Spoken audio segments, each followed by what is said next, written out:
আমদানি নির্ভরতা কমাতে কৃষি গবেষণা ইনস্টিটিউটের নতুন কৌশল। পরিত্যক্ত জমিতে বাড়ি সরিষা আবাদে কমবে ভোজ্য তেলের ঘাটতি। যশোরে চাষ হচ্ছে মধ্যপ্রাচ্যের উচ্চ ফলনশীল সবজি স্কোয়াশ। পুষ্টিকর এই সবজির ফলন এবং চাহিদাও বেশ, লাভবান কৃষক। এবং তেঁতুলিয়ায় বাড়ছে শীতের দেশে টিউলিপ চাষ। রঙিন ফুল দেখতে দর্শনার্থীদের ভিড়। দেশে ব্যাপক সম্ভাবনা দেখছেন উদ্যোক্তারা।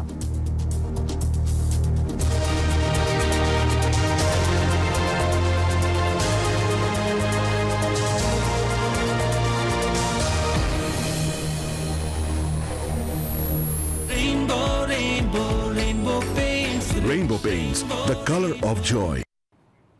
নিশ্চয়ই নিয়মিত আয়োজন কৃষি সংবাদে আপনাদের সবাইকে স্বাগত জানাচ্ছি। সাথে আছি তানিয়া হারুন। দেখছিলেন সংবাদ শিরোনামগুলো। শব্দের আরেক নাম, একদম ইউনিক স্ট্রাকচারাল ডিজাইনের কসমিক ডোর। এর ওয়াল থিকনেস ও রিপ থিকনেস বেশি থাকা থেকে 50 বছরেরও বেশি। কসমিক ডোর, নিশ্চিন্তে 50 বছর। যাচ্ছি পুরো খবরে। ভোজ্য তেলে আমদানি নির্ভরতা কমাতে নতুন কৌশল নিয়েছে কৃষি গবেষণা ইনস্টিটিউট। পরিত্যক্ত জমি বাড়ি সরিষা আবাদের আওতায় আনার চেষ্টা করছে তারা। টাঙ্গাইলেও এবার বেশিরভাগ জমি বাড়ি সরিষা আবাদের আওতায় এসেছে। পরিকল্পিতভাবে এসব জমি চাষের আওতায় আনা গেলে ঘাটতি অনেকটাই কমবে বলে মনে করছেন সংশ্লিষ্টরা। আহমেদ রাসেলের তথ্যচিত্রে ডেস্ক রিপোর্ট। তেল জাতীয় নানা ফসলের আবাদ হলেও দেশে ভোজ্য তেলের সংকট যেন কমছেই না। ফলে বেড়েছে আমদানি নির্ভরতা। আর আমদানি নির্ভরতা কমাতে বাংলাদেশ কৃষি গবেষণা ইনস্টিটিউট দেশের নিচু ও পরিত্যক্ত জমিগুলো আবাদের আওতায় আনার চেষ্টা করে যাচ্ছে। টাঙ্গাইলে যেসব জমির পানি নিষ্কাশন হতে বেশি সময় লাগে সেসব জমিও সরিষা আবাদের আওতায় আনা হয়েছে। এতে ফলনও বেড়েছে। দেশি সরিষার থেকে বাড়ি সরিষার উৎপাদন বেশি হওয়ায় কৃষকরাও ঝুঁকছেন এই চাষে। আমরা যে আগে দেশে একটা সরিষা বুনতাম, ওটা সেটাই ফলন বেশি এবং এটাই তেলও পড়ে বেশি। 10 কেজিতে 4 লিটার 250 গ্রাম তেল পড়ছে। এই সরিষার আবাদ করে আমি আগে লাভবান হয়েছি। আমি এই সরিষা ভবিষ্যতেও আবাদ করব। স্থানীয় পর্যায়ে সরিষার আবাদ জনপ্রিয় করতে নানা উদ্যোগ নিয়েছে বাংলাদেশ কৃষি গবেষণা ইনস্টিটিউটের সরেজমিন গবেষণা বিভাগ। এখানে আমাদের কীটনাশক এবং ছত্রাকনাশক স্প্রে করার ফলে এখান থেকে আমরা বীজ রাখতে পারবো এবং এই বীজ দিয়ে আমরা সামনের বছর আরো বিস্তীর্ণ এলাকা চাষ করতে পারবো। বাংলাদেশ কৃষি গবেষণা ইনস্টিটিউট বলছে, অনাবাদী জমিগুলো আবাদের আওতায় আনা গেলে 50% আমদানি নির্ভরতা কমে আসবে। বাড়ি সরিষা 14 কভারেজটা প্রায় 54%। এরপরে বাড়ি সরিষা 17 এবং আমাদের আরেকটা জাত আছে বাড়ি সরিষা 20, সেটাও জনপ্রিয়তার দ্বার প্রান্তে আসছে এবং সেটাও আমরা পর্যায়ক্রমে সেই জাতগুলোও দিচ্ছি। এই জায়গাগুলো আমরা যদি এই বাড়ি সরিষা 14 বা বাড়ি সরিষা 20-এর চাষাবাদ আওতাভুক্ত আনতে পারি, তাহলে আমাদের কিন্তু প্রায় 50% আমরা যে এডিবল অয়েল অর্থাৎ ভোজ্য তেলের যে ব্যবহার আমদানি সেটা কিন্তু কমে ফেলতে পারবো। চলতি মৌসুমে জেলায় প্রায় 81,000 হেক্টর জমিতে সরিষার আবাদ হয়েছে। তার মধ্যে প্রায় 59,000 হেক্টর জমিতে বাড়ি সরিষার বিভিন্ন জাত এবং প্রায় 22,000 হেক্টর জমিতে দেশি জাতের সরিষার আবাদ হয়েছে। Desk report, news 24। এই যে আমার ব্যাংক আরএফএল গ্যাস স্টোভ, এর সায়েন্টিফিক নজল আর ব্রাশ বার্নার তাপকে সমানভাবে ছড়িয়ে খরচ বাঁচায় 25%। আরএফএল গ্যাস স্টোভ নিরাপদ ও গ্যাস সাশ্রয়ী। 304 ফুড গ্রেড স্টেইনলেস স্টিলে তৈরি, যা নিশ্চিত করে জংবিহীন সিঙ্কের আজীবন নিশ্চয়তা। আরএফএল কিচেন সিঙ্ক, স্বাস্থ্যকর কিচেনের চিরস্থায়ী সমাধান। সরিষার আবাদের আরো খবর জানাতে কুষ্টিয়া থেকে যুক্ত হচ্ছেন সহকর্মী মাহতাব উদ্দিন লালন। লালন, কুষ্টিয়ার সরিষার আবাদ কেমন হয়েছে, দাম নিয়ে কৃষকরা কি বলছেন জানাবেন।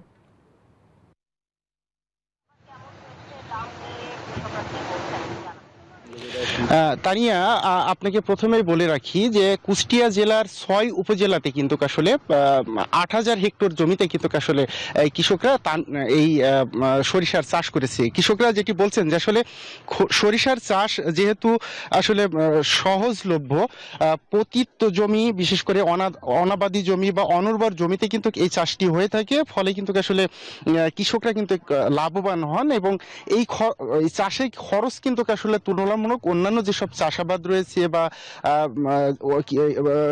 সবজি সহ অন্যান্য ফসলের যে চাষাবাদ রয়েছে তার থেকে কিন্তু তুলনামূলক অনেক কম। ফলে কিন্তু আসলে কম খরচে কৃষকরা লাভবান হন এবং এই চাষে কিন্তু আসলে অল্প সময়ে কৃষকরা কিন্তু এই ফসলটি ঘরে তুলতে পারেন। এর কারণেই কিন্তু আসলে মূলত কৃষকদের আগ্রহ। পাশাপাশি যেহেতু ভোজ্য তেলের দাম বৃদ্ধি, যার কারণে সরিষার দাম কিন্তু বাজারে গত বছর বা তার আগের বছরের তুলনায় কিন্তু প্রায় দ্বিগুণ বেড়েছে।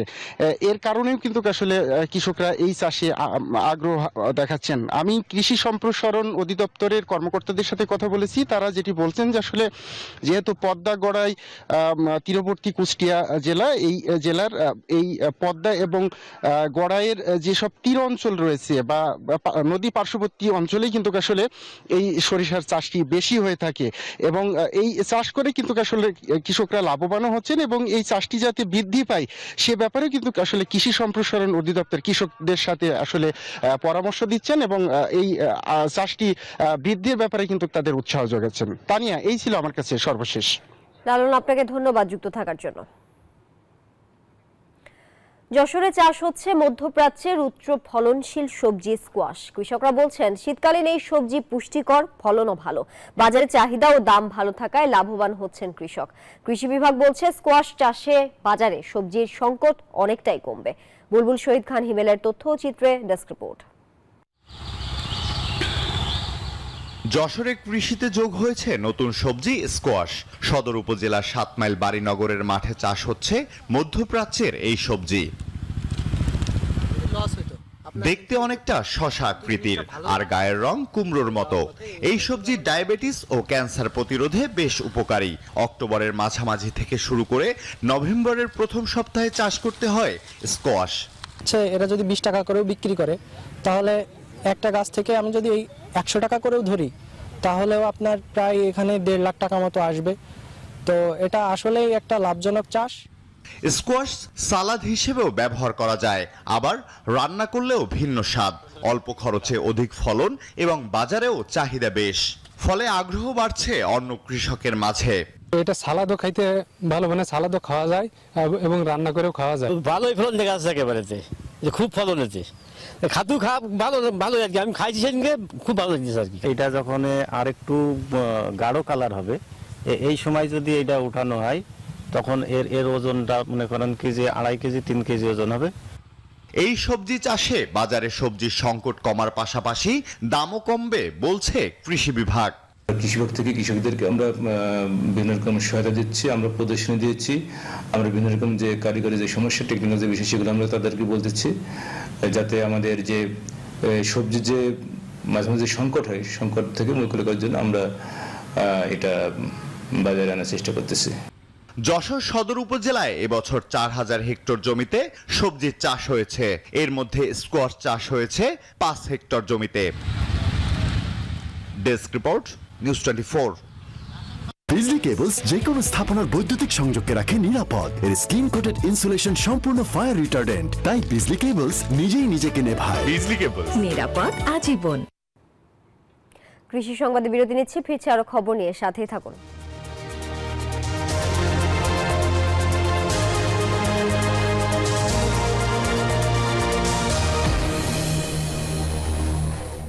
নুডলস খান নাই? তাহলে তো নুডলসই খান নাই। নুডলস খান নাই তো নুডলসই খান নাই।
নতুন বছরে সিঙ্গার ও বেকন সকল পণ্যে থাকছে আকর্ষণীয় ডিসকাউন্ট। 18 মাস পর্যন্ত সহজ কিস্তি সুবিধা।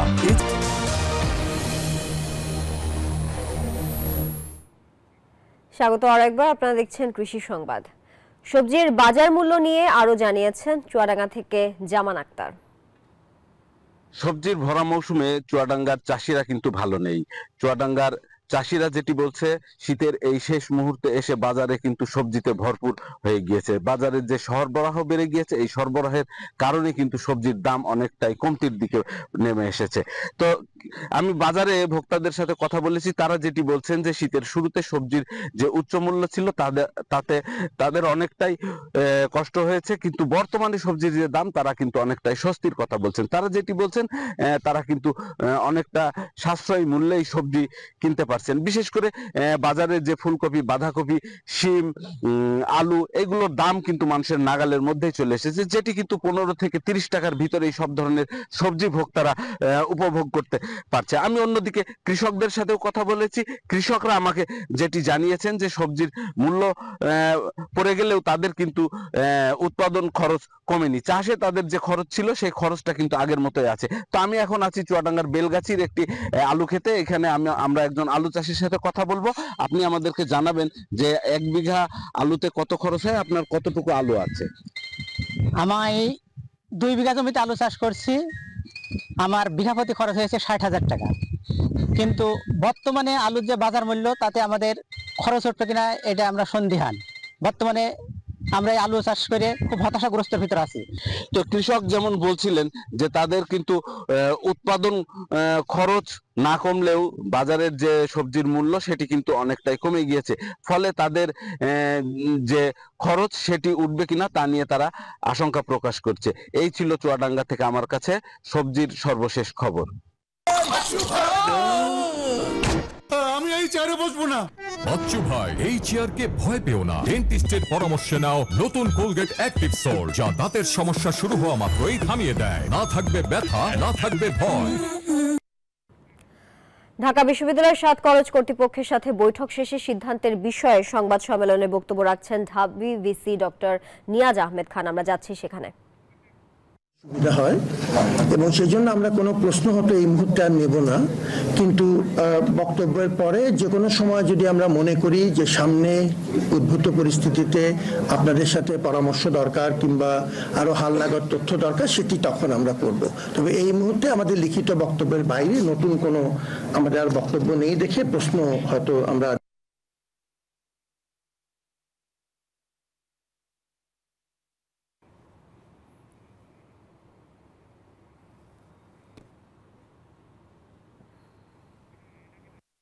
সকল মহলকে ধৈর্য ধারণ, সম্প্রীতি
ঢাকা বিশ্ববিদ্যালয়ের সাথে অধিভুক্ত সরকারি 7 কলেজের সম্মানজনক পৃথকীকরণের বিষয়ে সিদ্ধান্ত নেওয়া হয়েছে। আমরা অনারেবল সেপারেশনের পথে যাচ্ছি,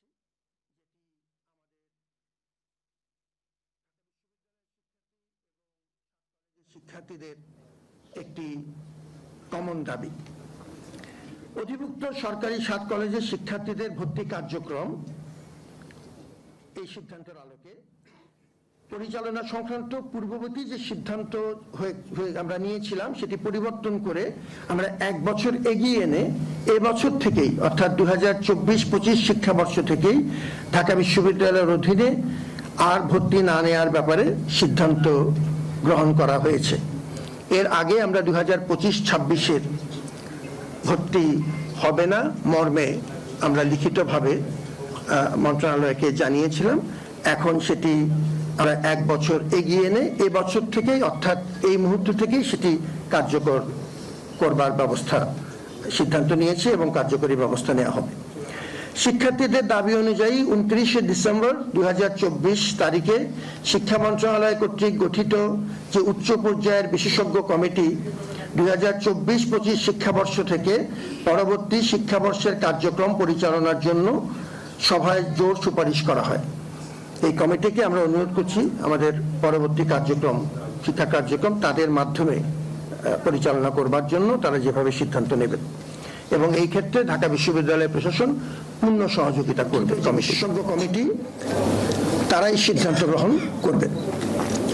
পঞ্চমত, যেসব শিক্ষার্থী বর্তমানে ঢাকা বিশ্ববিদ্যালয়ের চলমান শিক্ষা কার্যক্রমের অধীনে রয়েছেন তাদের ক্ষেত্রে বিশ্ববিদ্যালয় প্রশাসন দায়িত্বশীল থাকবে যাতে তাদের শিক্ষা জীবন কোনোভাবেই ক্ষতিগ্রস্ত না হয়। এই দায়িত্ব আমরা পালন করে যাব, প্রতিটি শিক্ষার্থী যেন কোনোভাবেই ক্ষতিগ্রস্ত না হয়। শিক্ষা কার্যক্রম সচল রাখার জন্য আজকে সভায় সকলকে ঐক্যবদ্ধ থেকে নিজ নিজ অবস্থান থেকে আরো দায়িত্বশীল ভূমিকা পালনের জন্য আহ্বান জানানো হয়। আমরা একটি ক্রান্তিকালের মধ্য দিয়ে যাচ্ছি, আমাদের সকলের ঐক্য প্রয়োজন এবং আপনাদের সকলের সহযোগিতাও এজন্য একান্তই কাম্য। আপনারা সবাইকে ধন্যবাদ জানাচ্ছি এবং আপনাদেরকে আমরা চেষ্টা করব যে কোনো সময় প্রয়োজন অনুযায়ী আমরা যেন হালনাগাদ তথ্য আপনাদেরকে দিতে পারি। সবাই ভালো থাকুন।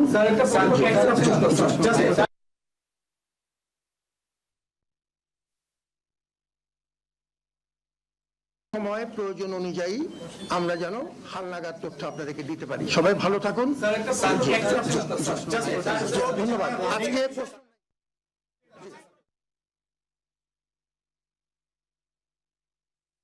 এলো instant milk powder happy cow, যেমন সাশ্রয়ী তেমনি পুষ্টিগুণে ভরপুর। আর এটা নিউজিল্যান্ডের গরুর দুধ। হ্যাপি কাউ, গরুর দুধের স্বাদ সবাই পাক।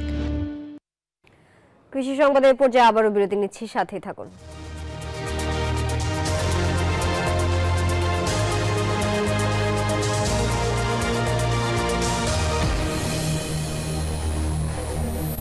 নুডলস খান নাই? তাহলে তো নুডলসই খান নাই। নুডলস খান নাই তো নুডলসই খান নাই।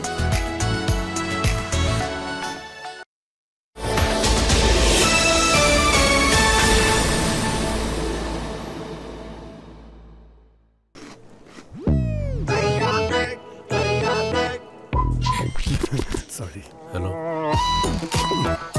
কিছু বলবেন? চিপস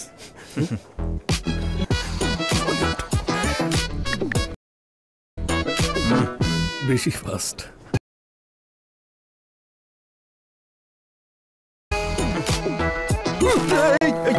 বড় ভাই, উকি ঝুঁকি মারার অভ্যাসটা বদলান, 1 নম্বরে আসেন।